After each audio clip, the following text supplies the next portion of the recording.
Well, Johannesburg Water says city residents have nothing to worry about. The taps won't be running dry and the dams are almost full, but it's urged communities to use water sparingly.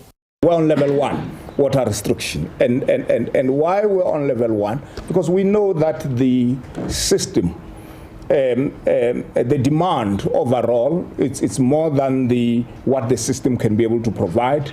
And we need to be able to implement this level 1 restriction, which really level 1 restriction, as much as there are things that we are dealing with on our side of really managing the demand, we also have expectation on the side of the customers around the issue of conserving water. But do we have any day zero that we see? No, not at all. Because what we are dealing with in the city of Johannesburg and Gauteng for that matter, which you have said it before, has got nothing to do with the resource. If you look at the integrated Vaal River system, the dams are almost full. The dams are almost full. So it's not an issue that Cape Town was dealing with a few years back, where there was no enough water. So we have enough water. The water that comes into the system, purified and come into the system, but of course the demand for that potable water is much higher than what the system can produce. But water throttling will also remain, in particular in areas with exceedingly high demand and illegal connections.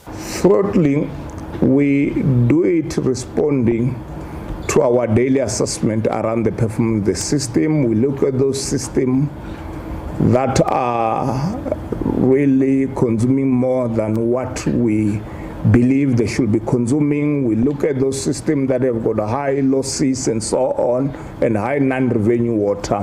And when there's a need, we have to throttle. And this is really not permanent, I must say. This is what we are doing as interim measure while we're implementing technical interventions, because technical intervention needs time.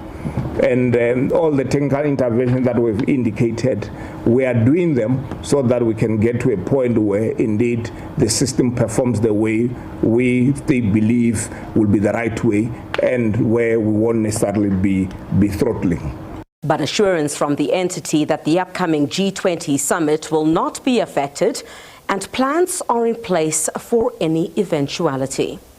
What you do if you are anticipating visitors, you do your own preparations. Not that we are doing all these things for G20 purposes, but I think we should do our due necessity to prepare for this massive event to come.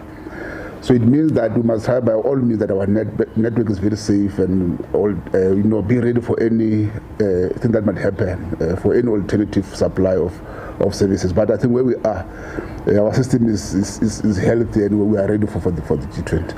Well, the city says it's also investing 1.75 billion rand for refurbishing infrastructure during this financial year. These are all the reservoirs in 17 complexes, 22 reservoirs that are outside the norm, which are part of our plan where we'll be doing the work in the current financial year or starting in the current financial year. We're happy to indicate that 2 of the reservoirs, we have appointed the contractors and the contractors are starting. This is the Middlelands Reservoir as well as Hestel 2 reservoirs. And other reservoirs, we are really at the process of getting contractors appointed, and we are aiming that by November we shall have appointed contractors that will be working in all 17 reservoir complexes that comprised of 22 reservoirs. Crisalda Lewis, SABC News in Johannesburg.